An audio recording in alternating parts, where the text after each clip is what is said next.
नमस्कार दोस्तों, स्वागत है आपका लर्न इंडिया ऑफिशियल में। आज हम हमारे भारत के यूथ का आइकन, हमारे भारतीयों को रक्त में उबाल भरने वाला स्वामी विवेकानंद जी, इनका कोटेशंस है कि उठो, जागो और तब तक मत रुको जब तक कि लक्ष्य की प्राप्ति न हो जाए। मित्र, अपने जीवन में हम सभी ने जो लक्ष्य को निर्धारित किया है, जो लक्ष्य को ठाना है, उस तक पहुंचना परम आवश्यक है दोस्त। नहीं तो जीवन में ग्लानि ही फील होती है आदमी को। इसीलिए अपने लक्ष्य को प्राप्ति तक नहीं रुकिए मित्र। इसी कोटेशंस के साथ में आज हम आधुनिक भारत के एक बहुत ही महत्वपूर्ण चैप्टर भारतीय राष्ट्रीय कांग्रेस के बारे में समझेंगे कि क्या कारण था कि भारतीय राष्ट्रीय कांग्रेस की स्थापना हुई और स्थापना होने के पीछे क्या क्या पृष्ठभूमि थी, इनके बारे में हम लोग जानेंगे। तो भारतीय राष्ट्रीय कांग्रेस की स्थापना कब हुई? तो 28 दिसंबर 1885 ईस्वी को, मतलब 19वीं शताब्दी के अंत में। कहाँ हुई थी? तो बॉम्बे में। कहाँ हुई थी दोस्त? बॉम्बे में। किसके द्वारा? तो एओ ह्यूम के द्वारा, जो मेन फाउंडर थे। ठीक है, जो मेन फाउंडर थे ये थे कौन? एओ ह्यूम। लेकिन को फाउंडर के रूप में रमेश चंद्र बनर्जी भी थे। आइए देखते हैं कि कांग्रेस की स्थापना के पीछे में इसका क्या है। तो भारतीय राष्ट्रीय कांग्रेस यानी इंडियन नेशनल कांग्रेस की स्थापना 19वीं शताब्दी के अंत में हुई दोस्त। उनका उद्देश्य क्या था? तो भारतीयों को एक राजनीतिक मंच देना। इससे पहले भी कई संस्थाएं थी, परंतु उस लेवल का जो अपना रख सके, अपना जो उद्देश्य है, अपना जो कहना चाहता है, उसको एक नहीं दे पा रहा था। तो इसीलिए इसका आगाज करना, इसकी शुरुआत करना, भारतीय राष्ट्रीय कांग्रेस की स्थापना करना आवश्यक हो गया दोस्त। यही संस्था आगे चल करके भारतीय जो राष्ट्रीय आंदोलन हुए, इनका महत्वपूर्ण संस्था बनी। अभी भी देखते हैं कि ये संस्थाएं कांग्रेस के नाम से चल रही है। आईएनसी की मूल तथ्य क्या है कि इनकी स्थापना कब हुई? तो 28 दिसंबर 1885 ईस्वी की इनकी स्थापना हुई थी। कहाँ पे हुआ था? तो बॉम्बे। कहाँ पे? बॉम्बे, जो वर्तमान में अभी मुंबई कहा जाता है। देख लीजिए मुंबई का लोकेशन कहाँ है मैप पे। तो यहाँ ये मुंबई है, जो कोस्टल एरिया है। देखिए यहाँ पे जो ये डॉटेड है, ये डॉटेड इसी एरिया में मुंबई है। प्रथम अधिवेशन कहाँ हुआ था? तो गोकुलदास तेजपाल संस्कृत कॉलेज, गोकुलदास तेजपाल संस्कृत कॉलेज में इनकी फर्स्ट अधिवेशन हुआ था, फर्स्ट मीटिंग बुलाई गई थी। इस मीटिंग में कुल कितने आदमी भाग लिए थे? तो 72 भाग लिए थे। और उसका जो संस्थापक था, आईएनसी का संस्थापक एओ ह्यूम। आईएनसी का संस्थापक कौन था दोस्त? एओ ह्यूम। एवं प्रथम अध्यक्ष डब्ल्यूसी बनर्जी। डब्ल्यूसी बनर्जी क्या थे? तो आईएनसी के को फाउंडर। क्या था? को फाउंडर, सह संस्थापक जिसे कहते हैं, को फाउंडर थे डब्ल्यूसी बनर्जी। इनका प्रतिनिधि कौन था? कितने? तो प्रतिनिधि 72 प्रतिनिधि इनमें भाग लिए थे दोस्त। और प्राथमिक जो चरण था ये था उदारवादी चरण। उदारवादी बोले तो मॉडरेट उदारवादी चरण था। कैसा चरण था? मॉडरेट फेज में चल रहा था। और उदारवादी चरण का समय तो 1885 से 1905, 1885 से 1905, लगभग 20 वर्षों तक उदारवादी चरण चला दोस्त। अब देखते हैं कि कांग्रेस की स्थापना की पृष्ठभूमि क्या क्या रहा। 1857 के बाद राजनीतिक चेतना का क्या हो गया? डेवलपमेंट हो गया। क्यों डेवलपमेंट हुआ? तो हम सब देखते हैं। 1857 क्रांति के बाद भारत में अंग्रेजी शासन सीधे कहाँ चला गया? ब्रिटिश क्राउन के अधीन चला गया। हम जानते हैं कि 1857 की क्रांति अंग्रेजों के नींव हिला कर रख दिए थे। तो इसीलिए जो महारानी थी, उनको लगा कि अब भी जो ईस्ट इंडिया कंपनी, जिसको उसने व्यापार करने के लिए भेजा था पूर्वी देशों के साथ में, वो अब भारत को संभाल नहीं पाएगा। इसीलिए उन्होंने सत्ता, भारत का जो कमान था, ब्रिटिश क्राउन अपने हाथों में ले लिया।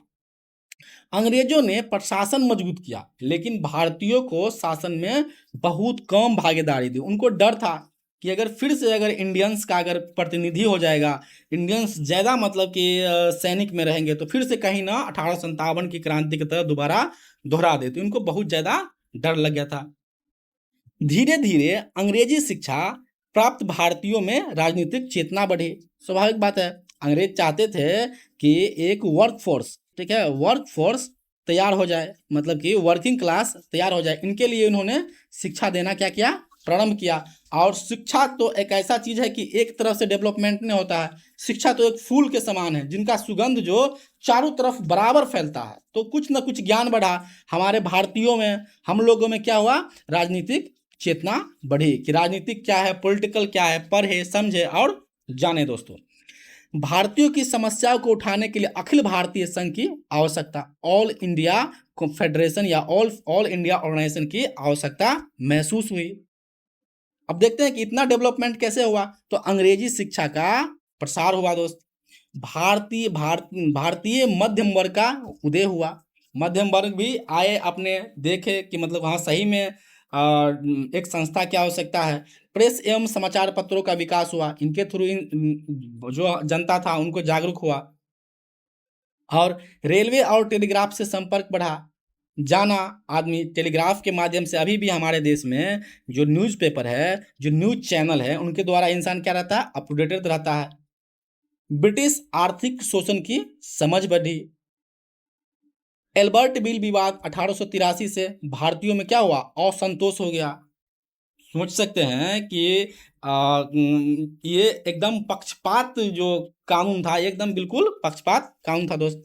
भारतीयों को प्रशासन में क्या हुआ, कम अवसर मिला। विभिन्न प्रांतीय संस्थाओं का विकास हुआ। आइए कांग्रेस से पहले की प्रमुख राजनीतिक संस्थाएं देखते हैं कि कांग्रेस से पहले कौन कौन राजनीतिक संस्थाएं थी। तो आइए शुरुआत करते हैं। जो पहला संस्था था ये था लैंड होल्डर सोसाइटी, इनकी स्थापना 1838 में हुई थी। किनके द्वारा स्थापना किया गया था, तो द्वारकानंद टैगोर के द्वारा स्थापना किया गया था। बंगाल में इनकी स्थापना हुई थी। कहाँ है बंगाल का लोकेशन, तो आप देख सकते हैं यहाँ वेस्ट बंगाल की लोकेशन है, यहीं स्थापना हुई थी लैंड होल्डर्स सोसाइटी का। इसी के क्रम में जो दूसरा सोसाइटी जो आया, British Indian association, British Indian association जो 1851 में आया। और इनके संस्थापक थे बंगाल के जमींदार नेता, कौन, बंगाल के जमींदार नेता, जो बंगाल का लोकेशन कहाँ पे है, कोलकाता में। अब देखते हैं east India association. East India association की स्थापना 1886 ईस्वी में होता है, किसके द्वारा, दादा भाई नौरोजी के द्वारा होता है। कहाँ पर, लंदन में, लंदन में, ठीक है, लंदन जो टेम्स नदी के किनारे है, लंदन किस नदी के किनारे है, टेम्स नदी के किनारे है। पूना सार्वजनिक सभा, अगला जो संस्था था ये पूना सार्वजनिक सभा, जो 1870 में स्थापित हुआ एमजी रनाडे के द्वारा। कहाँ पे, तो पूना, पूना कहाँ है, महाराष्ट्र, देखिए यही है महाराष्ट्र एरिया में, जो मुंबई एरिया है ये महाराष्ट्र एरिया में पूना सार्वजनिक सभा एमजी रनाडे के द्वारा स्थापित हुआ दोस्तों। अब देखते हैं इंडियन एसोसिएशन, इसकी स्थापना वर्ष 1876 में, किसके द्वारा, तो सुरेंद्र नाथ बनर्जी एवं आनंद मोहन बोस के द्वारा स्थापित किया गया। कहाँ, तो कोलकाता में इनकी स्थापना हुई थी।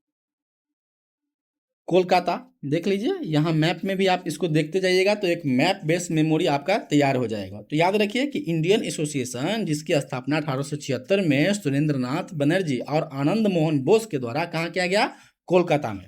अब आगे जो संस्था थी मद्रास महाजन सभा, जो 1884 में हुआ था। जी सुब्रमण्यम अय्यर इनके संस्थापक थे और इनकी स्थापना कहाँ हुआ था, मद्रास में। मद्रास यही तमिलनाडु वाला एरिया क्या था, मद्रास वाला एरिया कहलाता था। बॉम्बे प्रेसिडेंसी एसोसिएशन जिसकी स्थापना 1885 में होता है।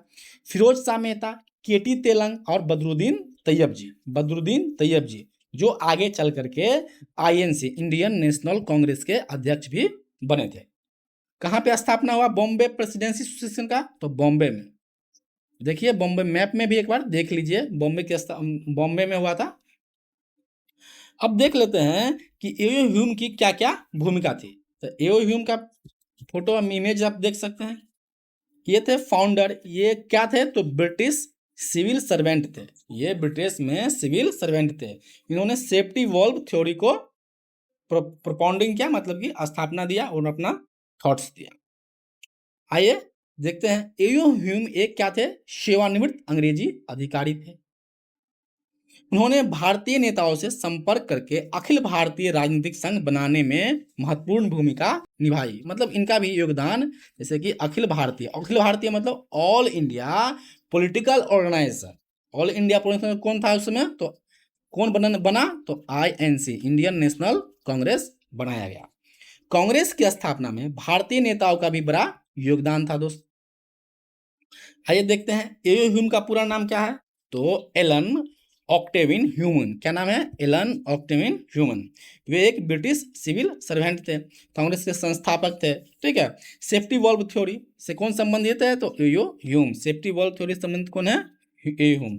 और आईएनसी के संस्थापक एओ ह्यूम कहलाते थे। चलिए अब देखते हैं सेफ्टी वॉल्व थ्योरी के कॉन्सेप्ट देखते हैं। तो कुछ इतिहासकारों के अनुसार कांग्रेस की स्थापना अंग्रेज ने भारतीय असंतोष एवं शांतिपूर्ण तरीका देने के लिए की थी। इसे सेफ्टी वॉल्व थ्योरी कहा जाता है। कहने का मतलब क्या हुआ कि कुछ इतिहासकार बोलते थे कि अंग्रेज की स्थापना अंग्रेजों ने भारतीय असंतोष को, क्योंकि भारत बिल्कुल उस समय जो 1857 की क्रांति हुई थी उस समय तो सब बिल्कुल वो थे, इनके जो दोहन संस्था थी, दोहन व्यवस्था थी, लगान अत्यधिक था, इन सब क्या त्रस्त हो गए थे। तो इसीलिए उन्होंने सेफ्टी वॉल्व के रूप में इनको अख्तियार किया, मतलब कि उनको तैयार किया। भारतीय राष्ट्रवादी इतिहासकार मानते हैं कि कांग्रेस भारतीय राजनीतिक चेतना और राष्ट्रीय भावना की परिणाम थी। इनका प्रथम अधिवेशन कब हुआ? तो 1885 में। ठीक है दोस्त। 31 दिसंबर 1828 से 31 दिसंबर 1885 में इनकी अधिवेशन हुई थी बॉम्बे में, गोकुल दास संस्कृत कॉलेज में। इसका अध्यक्ष कौन हुए? डब्ल्यू.सी. बनर्जी। उसमें 72 प्रतिनिधि भाग लिए। आयोजन में भूमिका निभाए एओ ह्यूम आयोजन में भूमिका निभाई। विशेषकर जो पहला अधिवेशन मूल रूप से कहाँ हुआ था? तो पुणे महाराष्ट्र में होना था, लेकिन बीमारी के कारण कहाँ हो गया? बॉम्बे। दोनों जगह कहाँ पे है? महाराष्ट्र में। दोनों जगह कहाँ पे है? महाराष्ट्र में। आईएनसी के प्रारंभिक नेता देख लेते हैं। दादा भाई नौरोजी, जिन्हें grand old man of India. इन्होंने ड्रेन थ्योरी भी, मतलब ये भारत का जो पैसा है, जो वित्त है, ये ब्रिटेन जा रहा है, इसके लिए ड्रेन थ्योरी इन्होंने ही दिए थे। Poverty and un-British rule in India जो बुक था, उसमें उन्होंने ये थ्योरी दिए थे। तो grand old man of India किसे कहा जाता है? दादा भाई नौरोजी को कहा जाता है। ठीक है दोस्त। ये है दादा भाई नौरोजी। सुरेंद्र नाथ बनर्जी, इंडियन एसोसिएशन जो ऑर्गेनाइजेशन है, इनके संस्थापक थे सुरेंद्र नाथ बनर्जी। ये राष्ट्रवादी नेता थे। देख लीजिए सुरेंद्र नाथ बनर्जी को, ये है सुरेंद्र नाथ बनर्जी, ये 2 नंबर में सुरेंद्र नाथ बनर्जी है। फिरोज शाह मेहता बॉम्बे के प्रमुख नेता थे। बॉम्बे के ये प्रमुख नेता थे। ये हुए फिरोज शाह मेहता। बदरुद्दीन तैयब जी कांग्रेस के प्रथम मुस्लिम अध्यक्ष हुए। बदरुद्दीन तैयब जी, ये सब प्रारंभिक नेता थे, जो इनिशियल फेज में जो नेता हुए आईएनसी का, ये सब बदरुद्दीन तैयब जी कांग्रेस के प्रथम मुस्लिम अध्यक्ष हुए। ये है बदरुद्दीन तैयब जी। डब्ल्यू.सी. बनर्जी कांग्रेस के प्रथम अध्यक्ष थे एवं को फाउंडर भी थे डब्ल्यू.सी. बनर्जी। ये देखिए डब्ल्यू.सी. बनर्जी यही है। अब एमजी रनाडे सामाजिक सुधार और उदारवादी नेता थे। गोपाल कृष्ण गोखले उदारवादी नेता एवं महात्मा गांधी के राजनीतिक गुरु थे। पॉलिटिकल जो पाथ, जो रास्ता दिखाता है, पॉलिटिकल गुरु, जिसे पॉलिटिकल टीचर कहते हैं, कौन? गोपाल कृष्ण गोखले थे। आनंद मोहन बोस जो इंडियन एसोसिएशन से जुड़े हुए थे। आनंद मोहन बोस जुड़े हुए थे। ठीक है दोस्त। और इंडियन एसोसिएशन से कौन जुड़े थे? तो सुरेंद्र नाथ बनर्जी। कौन?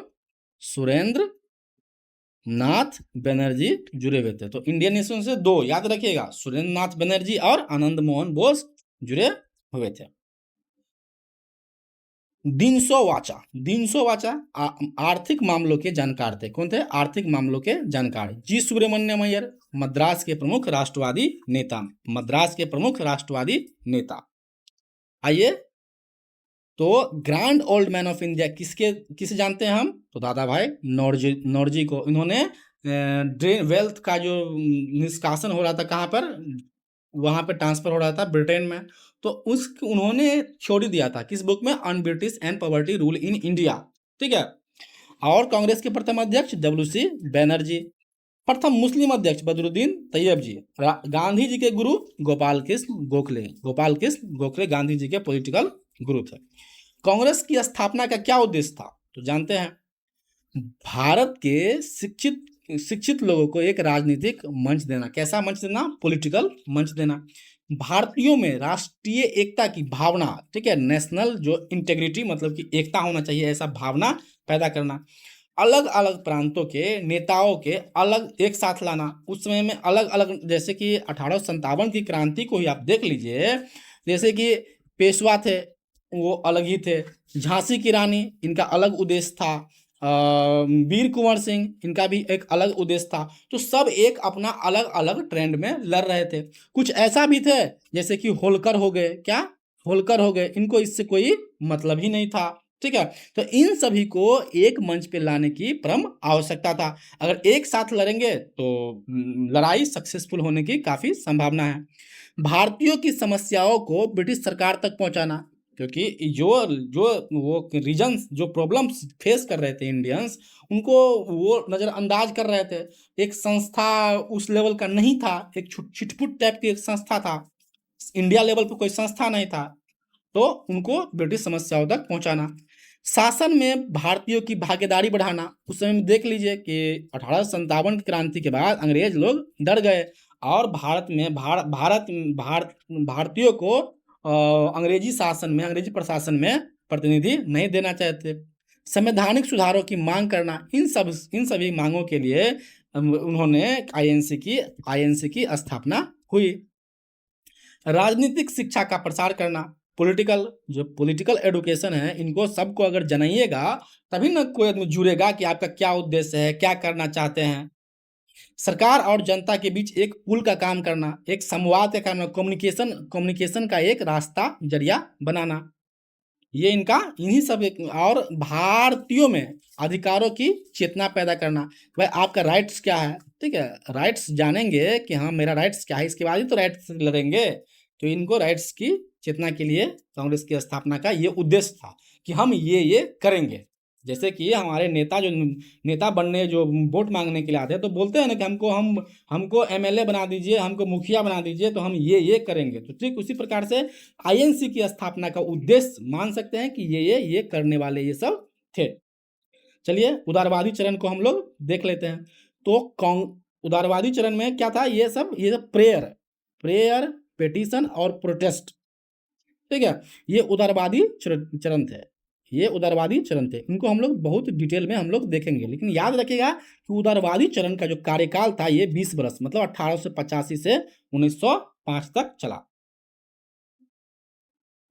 इस समय कांग्रेस के नेता अंग्रेजी शासन से सीधे टकराव के बजाय प्रार्थना करते थे, प्रेयर करते थे, निवेदन करते थे और तर्क के माध्यम से सुधार चाहते थे, ठीक है। तो कहावत है ना कि बल के बिना, ठीक है, जब आपके पास बल नहीं है तो आपसे कोई प्रीत, ठीक है, बल के बिना प्रीत नहीं करेगा, मतलब कि लव या प्रेम नहीं करेगा। आप शक्तिशाली है, आप ताकतवर है, तो आपसे प्रेम उनको करना ही होगा, ठीक है। तो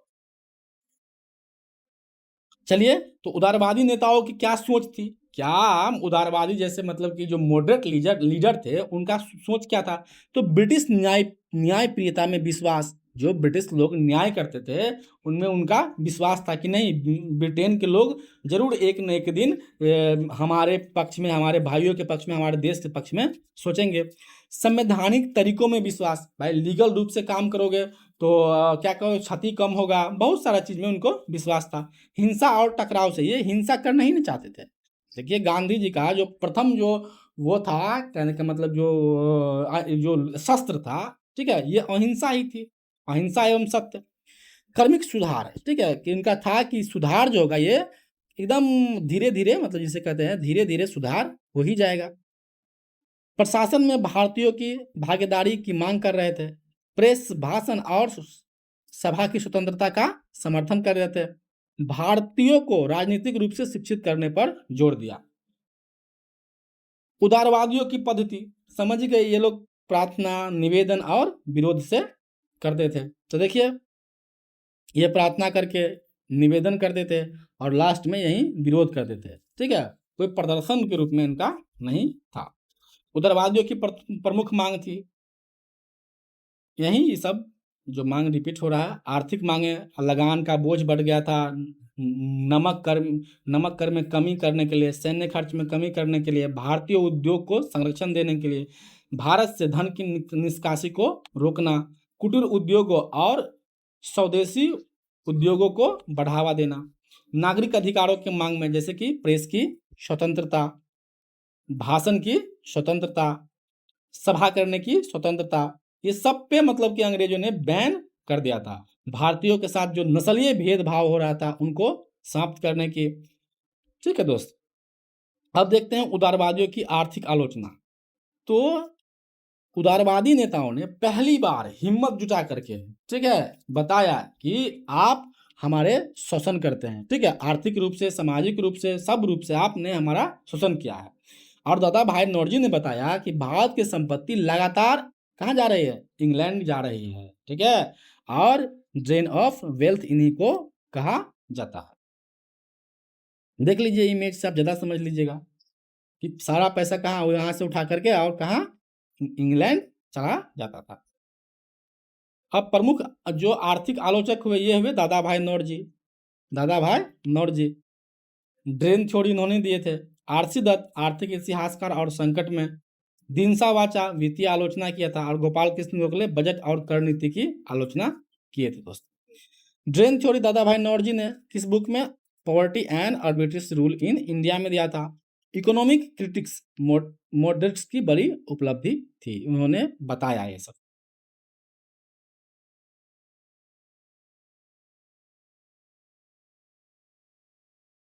भारतीय परिषद अधिनियम 1892, विधान परिषदों की विस्तार हुआ। कुछ भारतीय सदस्यों को परिषदों में क्या मिली, जगह मिली। बजट पर चर्चा की अनुमति मिल गई, भारतीय काउंसिल एक्ट 1892 के तहत। प्रश्न पूछने की सीमित अधिकार मिला, कम से कम कुछ भी नहीं बोल सकता था तो कुछ भी बोलने का अनुमति मिल गया। चुनाव शब्द का प्रयोग नहीं हुआ, लेकिन अप्रत्यक्ष निर्वाचन जैसी व्यवस्था बनी। सदस्यों के अधिकार बहुत सीमित थे। बजट पर मतदान का अधिकार नहीं था दोस्त। सरकारी परिषदों के प्रति उत्तरदायी नहीं था। वास्तविक सत्ता अंग्रेजी अधिकारियों के पास थी। किनके पास थी, अंग्रेजी अधिकारियों के पास थी दोस्त। Indian council act 1892, budget discussion allowed but voting not allowed. Budget पे आप डिस्कस कर सकते हैं लेकिन बजट में वोट आप नहीं दे सकते हैं दोस्त। उग्रवादियों की क्या क्या सीमाएं थी, क्या क्या ये लोग मतलब कि इसका क्या लिमिटेशंस थी। तो जनता से क्या था, ये दूरी था। उदारवादी नेता मुख्यतः शिक्षित मध्यम वर्ग से, वकील, शिक्षक और पेशेवर वर्ग से थे उदारवादी नेता। अंग्रेजी न्यायप्रियता में अधिक विश्वास। वे मानते थे कि ब्रिटिश सरकार समस्या समझने पर न्याय करेगी, समस्या उसको समझा दे तो न्याय करेगी। धीमी और नरम पद्धति थी उनकी। पद्धति प्रार्थना, याचिका, निवेदन पर आधारित थी। उदारवादी बनाम नरम दल, ये स्लाइड बहुत ही इंपॉर्टेंट है, देख लीजिए। इनका समय कब था, तो उदारवादी का जो समय था 1885 से 1905 में चला था। और 1905 के बाद में गरम दल के बाद गरम दल जनित है। इनका तरीका क्या था, तो ये केवल प्रार्थना, निवेदन और याचिका करते थे जिंदगी भर। मतलब उनका जिंदगी चला 20 साल और ये 20 साल केवल इतना ही काम किए, प्रार्थना, निवेदन और याचिका। लेकिन गरम दल क्या किए, तो बहिष्कार किए, स्वदेशी किए और आंदोलन। उन्होंने बंदूक उठाए, हथियार उठाए, गोला उठाए, बारूद उठाए। कौन, गरम दल के लोगों ने। ये लोग क्या किए, केवल पिटीशन पे पिटीशन, फाइल पे फाइल, लेटर पर लेटर जारी करते रहे। इनका लक्ष्य था एडमिनिस्ट्रेशन रिफॉर्म्स, मतलब प्रशासनिक सुधार। और इनका लक्ष्य था स्वराज की मांग। मेरा देश है, मेरा राज्य है, मेरा क्षेत्र है, हम राज करेंगे, हम राजा बनेंगे, हम प्रशासक बनेंगे, ये इनका गरम दल का मांग था। ब्रिटिश पर विश्वास इसका अधिक थी, जो खून चूसने वाला व्यक्ति था। लेकिन इनका विश्वास बिल्कुल कम था, नगण्य के बराबर। प्रमुख नेता नौरोजी हुए और गोखले हुए और मेहता। इनका प्रमुख नेता हुए लाल बाल पाल, ठीक है, बाल गंगाधर तिलक, लाला लाजपत राय एवं बिपिन चंद्र पाल। जनता से संपर्क तो सीमित रहा, लेकिन इसका जो संपर्क बढ़ा, ये गरम दल का ये बहुत ज्यादा संपर्क बढ़ा था जनता से। 1885 से 1905 की महत्वपूर्ण घटनाएं को देख लेते हैं। तो 1885 में आईएनसी की स्थापना हुई, इंडियन नेशनल कांग्रेस की। कहाँ पे हुई थी? तो बॉम्बे में स्थापना हुई थी। प्रथम अधिवेशन बॉम्बे में हुआ, दूसरा अधिवेशन कहाँ हुआ? कोलकाता में। दूसरा अधिवेशन कहाँ हुआ? कोलकाता में दूसरा अधिवेशन हुआ था। मैप में भी आप देख सकते हैं। 1887 में बदरुद्दीन तैयब अध्यक्ष बने। 1887 में बदरुद्दीन तैयब अध्यक्ष बने और 1892 में इंडियन काउंसिल एक्ट, भारतीय परिषद अधिनियम बना। और 1905 में बंगाल का विभाजन कर दिए। कौन? लॉर्ड कर्जन बंगाल का विभाजन कर दिए। और स्वदेशी आंदोलन की शुरुआत हुआ 1905 में। उदारवादी चरण का अंत माना जाता है। ठीक है, उदारवादी चरण जो मतलब कि प्रेयर और पिटिशन पर चल रहे थे, उनको ये यहाँ के बाद क्या हुआ? समाप्त कर दिया गया। समाप्त, उनका ये पावर अब समाप्त हो गया। आईएनसी के महत्वपूर्ण अधिवेशन को देख लेते दोस्त। पहला अधिवेशन कब हुआ? तो 1885 में होता है, मुंबई में, और उसका अध्यक्ष ब्रह्मेश चंद्र बनर्जी। इस अधिवेशन में कुल कितने प्रतिनिधि भाग लिए? तो 72 प्रतिनिधि भाग लिए। तीसरा अधिवेशन कब हुआ? जो महत्वपूर्ण अधिवेशन है उन्हीं को हम लोग कंसीडर कर रहे हैं, सभी सारे अधिवेशन को कंसीडर नहीं कर रहे हैं। तीसरा अधिवेशन 1887 में। तीसरा अधिवेशन कब हुआ? 1887 में तीसरा अधिवेशन हुआ। कहाँ पर? मद्रास में तीसरा अधिवेशन होता है। कौन किए? तो बदरुद्दीन तैयब जी। ये पहले मुस्लिम अध्यक्ष थे। इनको याद रखिएगा, ये पहले मुस्लिम अध्यक्ष थे। पहला का अध्यक्ष रमेश चंद्र बनर्जी, तीसरा का अध्यक्ष बदरुद्दीन तैयब जी, जो मद्रास में हुए थे 1887 में, प्रथम मुस्लिम अध्यक्ष। चौथा कब हुआ था? तो 1888 में हुए थे, इलाहाबाद में। और इसका जो अध्यक्ष थे जॉर्ज यूल कौन थे? तो प्रथम मुस्लिम अध्यक्ष। अब 10वां अधिवेशन देख लेते हैं, जो 1894 में हुआ। कहाँ पर? तो मद्रास में। इसका अध्यक्ष थे अल्फ्रेड वेब, और ब्रिटिश संसद के आयरिश सदस्य थे। 12वां हुआ था 1896 में कोलकाता में, और इनका अध्यक्ष थे रहीमतुल्लाह सयानी। पहली बार वंदे मातरम गाया गया। 1896 में। कहा? कोलकाता अधिवेशन में। ये इंपोर्टेंट है, ठीक है, ये BVI है, इनको याद रखिएगा। अब आता है 21वां संविधान संशोधन। 21वां में क्या हुआ? 21वां 1905 में होता है, बनारस में। इनका अध्यक्ष है गोपाल कृष्ण गोखले। स्वदेशी एवं बहिष्कार आंदोलन का क्या कर दिए? ये अनुमोदन कर दिए, रिकमेंडेड कर दिए थे। अब होगा 20वां होता है 1906 में कोलकाता में। इनका अध्यक्ष थे दादा भाई नौरोजी। पहली बार स्वराज, ठीक है, स्वराज की मांग किया गया, सेल्फ रूल की मांग किया गया। 23वां होता है 1907 में। 23 कब हुआ? 1907 में। कहाँ? सूरत में। किसके? डॉक्टर रास बिहारी घोष के अध्यक्षता में हुआ। और कांग्रेस की प्रथम विभाजन हो गई। ये भी बहुत ज़्यादा इंपॉर्टेंट है, इनको याद रखिएगा। कांग्रेस का प्रथम विभाजन कब हुआ? तो 1907 में। इसके जो अध्यक्ष थे डॉक्टर रास बिहारी घोष।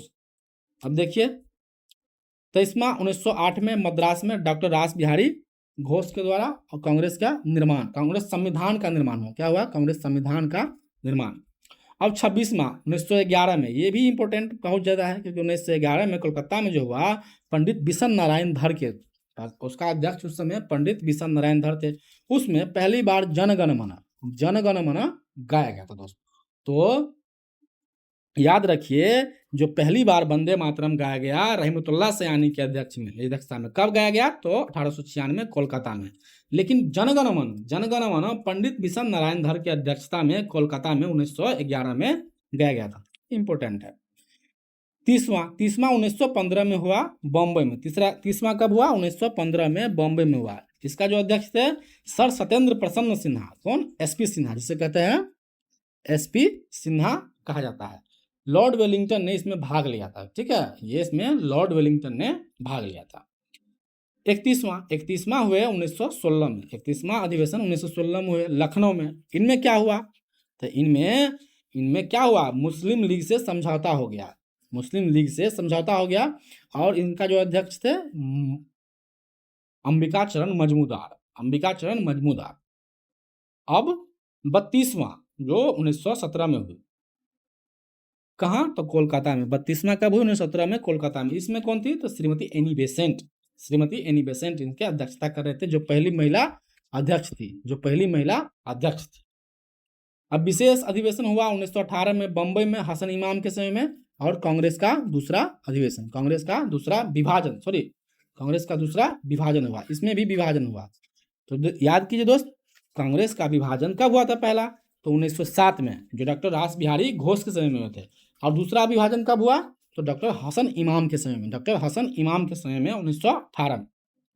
और फिर होता है विशेष अधिवेशन 1920 में फिर विशेष अधिवेशन होता है। कहाँ पे? कोलकाता में, लाला लाजपत राय के समय में। कांग्रेस संविधान में परिवर्तन किया गया। क्या किया गया? कांग्रेस संविधान में कुछ परिवर्तन किया गया। अब 29वां संविधान संशोधन जो 1923 में हुए। कब हुए? 1923 में। काकीनाड़ा में हुआ था, मौलाना मोहम्मद अली के समय में। ये सबसे युवा अध्यक्ष थे। सबसे यूथ प्रेसिडेंट कौन थे? तो मौलाना मोहम्मद अली। अब 40वां जो 1925 में हुआ, 40वां अधिवेशन 1925 में हुआ। कहाँ पे? कानपुर में। उनका अध्यक्षता श्रीमती सरोजिनी नायडू कर रही थी, जो भारतीय पहला महिला अध्यक्ष थी। ठीक है, भारत की महिला पहले महिला अध्यक्ष थी। इनको याद रखिएगा, ठीक है, ये इंपॉर्टेंट है।